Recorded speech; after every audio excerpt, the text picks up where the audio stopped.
বাড়িতে যখন সবজি থাকে না তখন এই রেসিপিটা একবার বানিয়ে খেয়ে দেখতে পারো বন্ধুরা, দারুণ স্বাদের হয়। ভাত বা রুটি পরোটার সঙ্গেও খেতে পারবে, খেতে খুবই ভালো লাগে। দুটো কাঁচা আলু আর দুটো ডিম দিয়ে দারুণ স্বাদের এই রেসিপিটা পুরো পরিবারের জন্য তৈরি করে নিতে পারো। চলো তাহলে কীভাবে এই রেসিপিটা করছি তোমাদের সঙ্গে শেয়ার করব। প্রথম থেকে শেষ অবধি ভিডিওটা দেখতে থাকো, আশা করছি তোমাদের ভালো লাগবে। নমস্কার বন্ধুরা, রিনাস কুকিং উইথ নেচারে আপনাদের সবাইকে স্বাগত। চলে এসেছি আজকের রেসিপি নিয়ে। আজকের রেসিপির জন্য এখানে দুটো নিয়েছি কাঁচা আলু আর দুটো নিয়েছি ডিম। এখানে দুটো আলু নিয়েছি, আমি একটা গ্রেটার নিয়েছি। গ্রেটারে আলুগুলো প্রথমে গ্রেট করে নেব। এই রেসিপিটাতে আলুটা গ্রেট করে নিতে হবে। তোমরা এখানে সেদ্ধ আলুও নিতে পারো। সমস্ত আলুটা গ্রেট করে নিয়েছি। আলুটা এবার 3বার 4বার জল পাল্টে পাল্টে আলুটা পরিষ্কার করে ধুয়ে নিচ্ছি।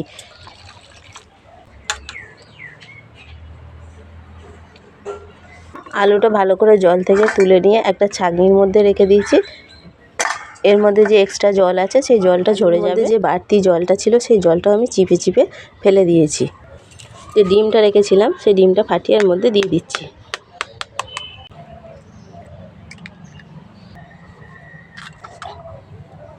আবারও একটা ডিম ফাটিয়ে দিচ্ছি।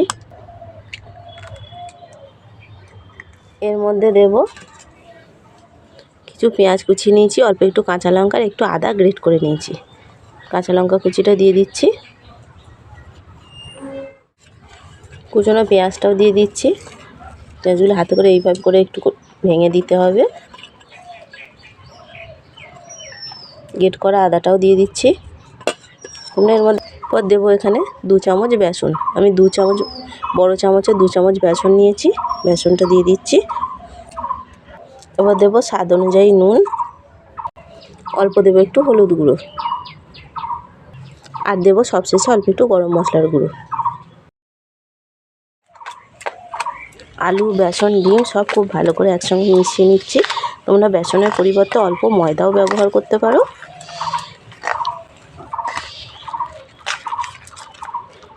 বাড়িতে যখন মাছ মাংস থাকবে না তখন এই রেসিপিটা একবার বানিয়ে খেয়ে দেখতে পারো।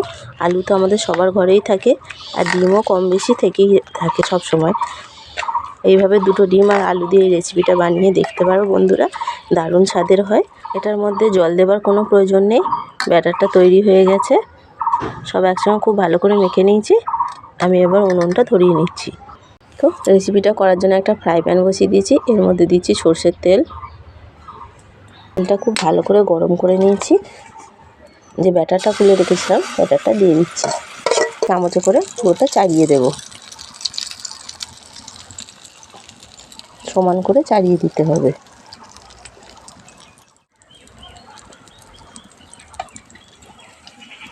এটা এবার একটু ঢাকা দিয়ে দেব। ঢাকা দিয়ে হতে দেব।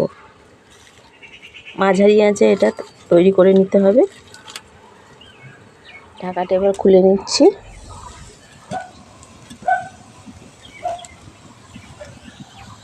যতক্ষণ না এই উপরটা শক্ত হবে ততক্ষণ এটা উল্টানো যাবে না। দেখো এটা এখনও মাঝখানটা একটু কাঁচা আছে, এটা আরেকটু হতে দেব। এটা এক পিঠ হয়ে গেছে, আর এক পিঠে উল্টিয়ে দিচ্ছি। খুব সাবধানে এটা ধরে উল্টাতে হবে। তোমরা চাইলে একটা ডিশের ওপর তুলে এটা উল্টিয়ে নিতে পারো। খুব সাবধানে আমি আস্তে করে উল্টে দিয়েছি। পাশ দিয়ে অল্প একটু করে তেল দিয়ে দিচ্ছি। ঢাকা দেওয়ার প্রয়োজন নেই, 2 পিঠ সমানভাবে এরকমই লাল করে ভেজে নিতে হবে। এটাও ধরে নাড়িয়ে দিচ্ছি। দেখো তলায় একটু লেগে যায়নি, খুব সুন্দরভাবে এটা নড়ছে। আবারও এটা উল্টিয়ে দিচ্ছি। দেখো খুব সুন্দরভাবে ভাজা হয়ে গেছে। দেখো এটা 2 পিঠ সমানভাবে ভেজে নিয়েছি।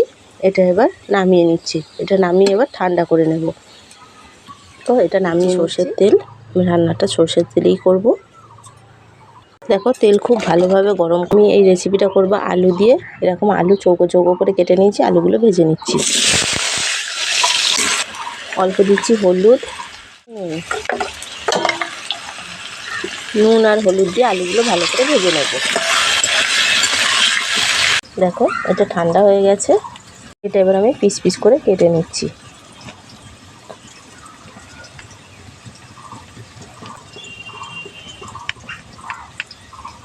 কতটা নরম হয়েছে দেখো।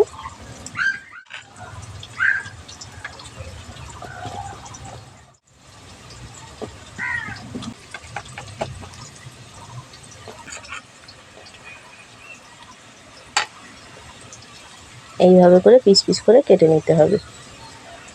দেখো 2 পিঠ সমানভাবে ভাজা হয়ে গেছে।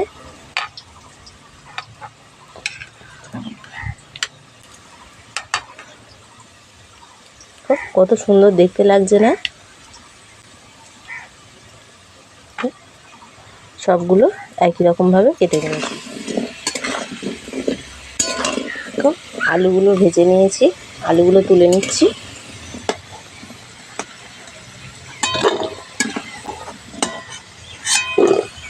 আলু ভেজে তুলে নিয়েছি। এই তেলের মধ্যেই দিচ্ছি একটা তেজপাতা, গোটা জিরে। জিরে তেজপাতা ভালো করে ভেজে নিয়েছি। পেঁয়াজ কুচিয়ে রেখেছি, একটা পেঁয়াজ কুচি দিয়ে দিচ্ছি। পেঁয়াজটা একটু নরম করে ভেজে নিতে হবে, খুব বেশি লাল করব না, হালকা নরম হবে পেঁয়াজটা, সেরকম করে ভেজে নিতে হবে। দেখো পেঁয়াজটা হালকা নরম হয়ে গেছে। 3-4টে ছোটো ছোটো টমেটো কেটে রেখেছি, টমেটো কুচিটা দিয়ে দিচ্ছি।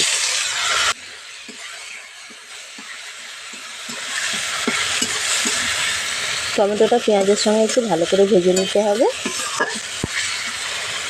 তো টমেটো আর পেঁয়াজটা ভেজে নরম করে নিয়েছি, টমেটোগুলো গলে গেছে। আমি দিচ্ছি আদা রসুন বাটা। আদা রসুনটা প্রথমে ভালো করে একটু ভেজে নেব। আদা রসুনের কাঁচা গন্ধ চলে গেছে। এর মধ্যে কিছু গুঁড়ো মশলা দেব। প্রথমে দিচ্ছি ধনের গুঁড়ো, 1 চামচ দিচ্ছি জিরের গুঁড়ো, অল্প দিচ্ছি হলুদ গুঁড়ো, দিচ্ছি লঙ্কার গুঁড়ো, অল্প দেব একটু জল। মশলাটা সব ভালো করে কষিয়ে নেব।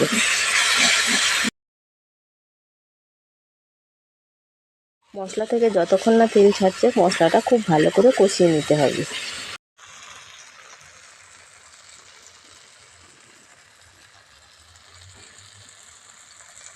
দেখো মশলা কষানো হয়ে গেছে, মশলার পাশ থেকে তেল ছাড়তে শুরু করেছে। ভেজে রাখা আলুগুলো দিয়ে মশলার সঙ্গে ভালো করে কষিয়ে নেব।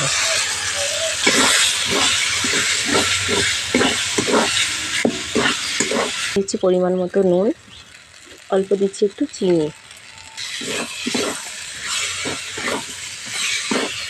তো কাশ্মীরি লঙ্কার গুঁড়ো ছাড়া কত সুন্দর কালার এসেছে। মশলার সঙ্গে আলু খুব ভালো করে কষানো হয়ে গেছে। পরিমাণ মতো দিচ্ছি জল।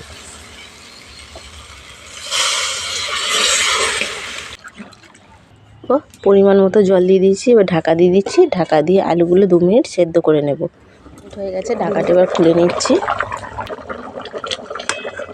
আলু সেদ্ধ হয়ে গেছে। ভেজে রাখা ডিমের ধোকাগুলো দিয়ে দেব।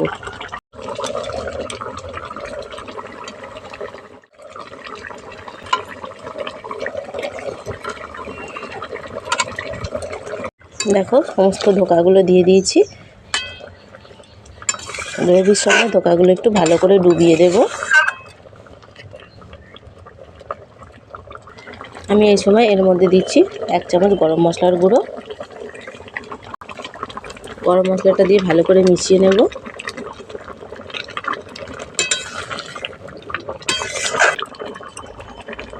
আবারও ঢাকা দিয়ে দিচ্ছি। ঢাকা দিয়ে 1 মিনিট গ্রেভির সঙ্গে ভালো করে ফুটিয়ে নেব। 1 মিনিট হয়ে গেছে। তো ডিম আলুর ধোকা একদম রেডি হয়ে গেছে। এটা আমি খুব বেশি আর শুকনো করব না, এরকম একটু ঝোল ঝোল রাখবো। এটা ঠান্ডা হয়ে যাবার পর এই ঝোলটা অনেকটাই টেনে নেবে, শুকনো হয়ে যাবে। সব শেষে ওপর দিয়ে একটু ধনেপাতা কুচি ছড়িয়ে নামিয়ে নেব। ডিম আলুর ধোকার রেসিপিটা একদম রেডি হয়ে গেছে।